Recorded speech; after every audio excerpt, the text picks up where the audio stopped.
मेरा नाम डॉक्टर अभिषेक पल्लव है। मैंने गवर्नमेंट मेडिकल कॉलेज गोवा से एमबीबीएस किया और एम्स न्यू दिल्ली से एमडी साइकेट्री में किया है। सबकी कहानी यहाँ अलग है। यूपीएससी का यही फ़ायदा है, हिंदी मीडियम, इंग्लिश मीडियम, गांव के स्कूल, शहर के स्कूल, दिल्ली के सिलेक्शन, रायपुर से सिलेक्शन, हर जगह से सिलेक्शन हो सकता है। हर की अपनी कहानी है। हमें देखना ये है कि कहानी सुनना भी है और अपनी कहानी गढ़नी भी है। होता क्या है, सिलेक्शन होने के बाद बहुत कॉन्फिडेंस आता है आदमी में। जब हम उस तरफ रहते हैं तो दुनिया अलग रहती है। मैंने बहुत जब अब इंटरव्यू में तो एक बार इंटरव्यू मैं 2012 में जनरल में मेरा लास्ट एज था 29 ईयर्स, 1 साल बचा था मेरा।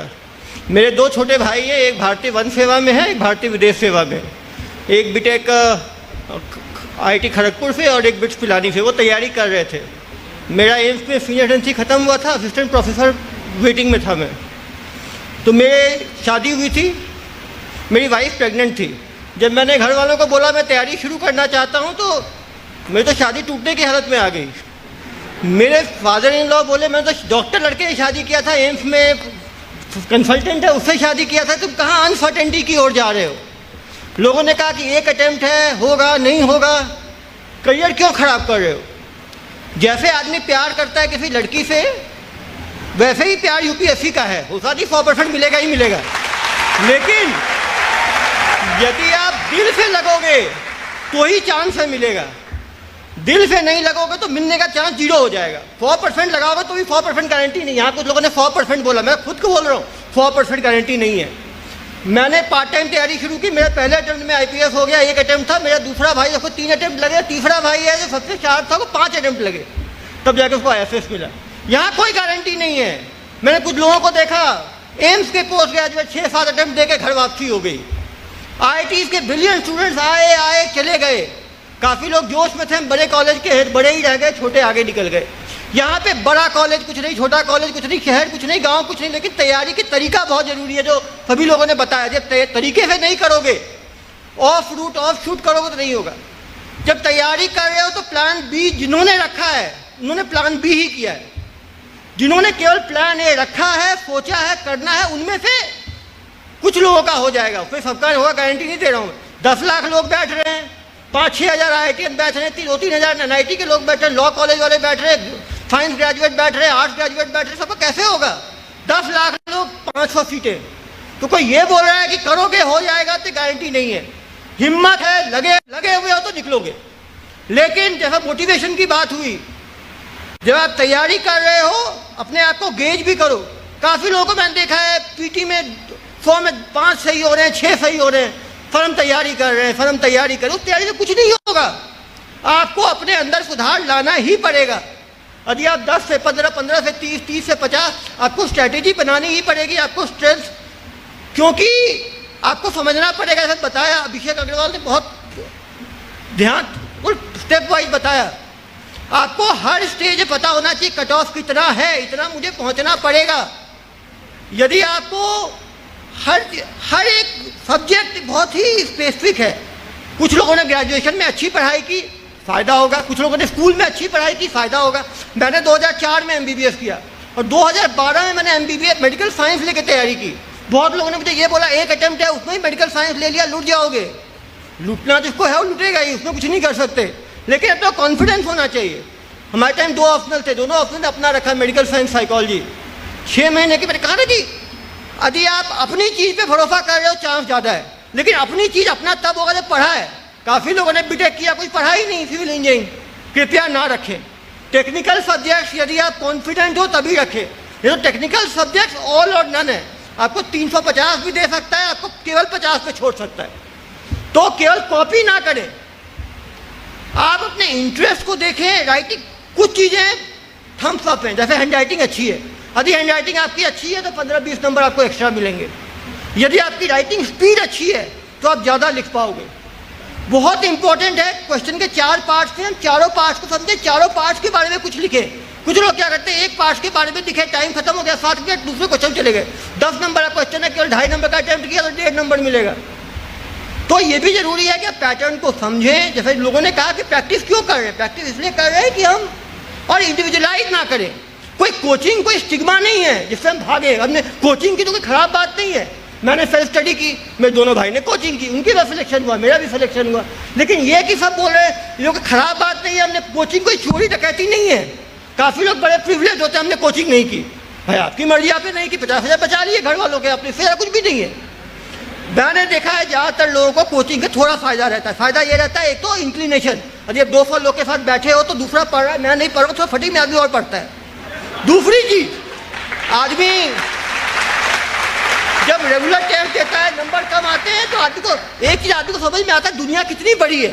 जब हम खुद तैयारी करते हैं हमें लगता है हम ही विष्णु ब्रह्मा और महेश है। जब हम तैयारी में जाते हैं तो हमें मालूम चलता है दुनिया बहुत बड़ी है, हम तो उसमें बूंद हैं। जब हम मॉक टेस्ट देते हैं और रिजल्ट गिरते हुए देखते हैं तब हमें समझ में आता है कि क्या चीज़ है। तो कभी इंडिविजुअलाइज ना करो। एक ही बताता हूँ मैं, जब हम सेलेक्ट हो जाते हैं तो हम बहुत तेज होते हैं, जब हम उस तरफ रहते हैं तो हमारी वही हालत रहती है। मैं तो बड़े बड़े एग्जाम दिया हूँ, भगवान ने का आशीर्वाद रहा है कि एम्स PG में पूरे भारत भर 17 रैंक आया था, UPSC में भी रैंक आई, मैंने कैट दिया तो IIM में भी मेरा रैंक आया, अहमदाबाद से मेरा कॉल था। मैंने तरह तरह के एग्ज़ाम दिए। कुछ लोग मुझे बोलते थे तो एग्ज़ाम देने के लिए बनाए, वो भी नशा है। जब आप नशे में, जैसे लोग नशे में भागते हैं चीज़ों के पीछे, यदि आप उस तरह का नशा करोगे, उस तरह का प्यार करोगे तभी बढ़ पाओगे। तभी ये जो आदमी कमज़ोर है वो टूट जाएगा। काफ़ी लोग बोलते हैं एग्जाम पैनिक हो जाता है, एंजाइटी हो जाती है, उसको आपको हैंडल करना पड़ेगा, नहीं करोगे पीछे छूट जाओगे, क्योंकि दुनिया इतनी बड़ी है, कोई आपको हाथ नहीं देगा। जब आप फेलियर में रहते हो, फेलियर खुद हैंडल करना होता है। सक्सेस दुनिया के साथ मिलकर हैंडल किया जाता है, लेकिन फेलियर अपना खुद हैंडल करना पड़ता है। और फेलियर को, जो लोग फेलियर में मजबूत रहते हैं वही लोग आगे बढ़ते हैं। बहुत इंपॉर्टेंट है, अच्छे दोस्त बनाओ, अच्छा स्टडी सर्कल हो। मैं फॉर्चुनेट था कि दोनों छोटे भाई मेरे काफ़ी मतलब साथ में थे, वो पीछे छूट के मैं पहले हो गया। लेकिन एक ग्रुप सर्कल से बहुत फ़ायदा होता है, पॉजिटिव लोगों के साथ हो, आप आंसर शेयर करो। ज़्यादा प्रॉब्लम होती है लोग एक दूसरे से जलते हैं, वो अपना नोट छिपा रहा है, वो अपना बुक छिपा रहा है। ऐसे दोस्त ना बनाए, ऐसे दोस्त से अकेले पढ़ना अच्छा है। यदि कोई ऐसा आदमी है जो आपके साथ शेयर कर सकता है, साथ आगे बढ़ सकता है, वैसा दोस्त बनाए। जो स्ट्रैटेजी है वो सबने कहा, या तो आप जो वीक पॉइंट्स हैं, किसी सब्जेक्ट से भागना नहीं चाहिए। मैं तो साइंस ग्रेजुएट था, इकोनॉमिक्स बहुत नया था मेरे लिए, ह्यूमैनिटीज़ काफ़ी नया था। लेकिन यदि आप समझने की कोशिश करोगे, सबसे इम्पोर्टेंट होता है चीज़ों को दिमाग में ब्रैकेट में टिकाना। लास्ट 6 महीने की तैयारी, लास्ट 30 दिन की तैयारी, लास्ट 1 वीक की तैयारी, लास्ट 24 घंटे की तैयारी बहुत इंपॉर्टेंट होता है। सभी लोग बोलते हैं हम लास्ट डे तो रिलैक्स करते हैं, सोते हैं। किसी का टॉपर का घर देख रहा, बत्ती बंद नहीं होगी आपको। मैं तो खुद देखा हूँ, आदमी रिवाइव नहीं करेगा तो एग्जाम में रिप्रोड्यूस नहीं कर पाएगा। ये मतलब नहीं कि सोए नहीं, 5-6 घंटे सोए, लेकिन लास्ट का 1 वीक बहुत इंपॉर्टेंट होता है, स्लॉग ओवर की तरह होता है। यदि आदमी लास्ट में चीज़ों को रिवाइव नहीं करेगा तो रिकलेक्ट नहीं कर पाएगा, कन्फ्यूजन होगा।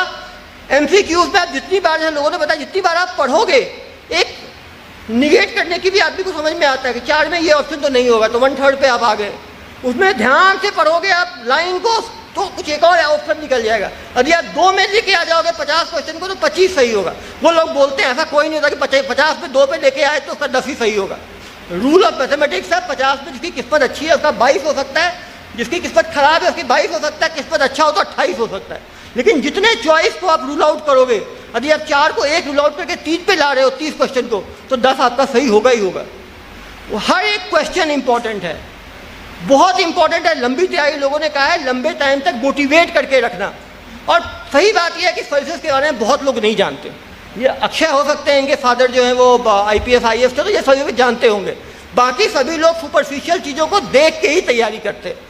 लोग बोलते हैं कि ये हमारा मोटिवेशन है, वो हमारा मोटिवेशन है, हो सकता है हो, लेकिन सर्विसेज में आने के बाद लोग नहीं जानते सर्विसेज को। 8 साल 10 साल हो गए, वो भी कंफ्यूज है।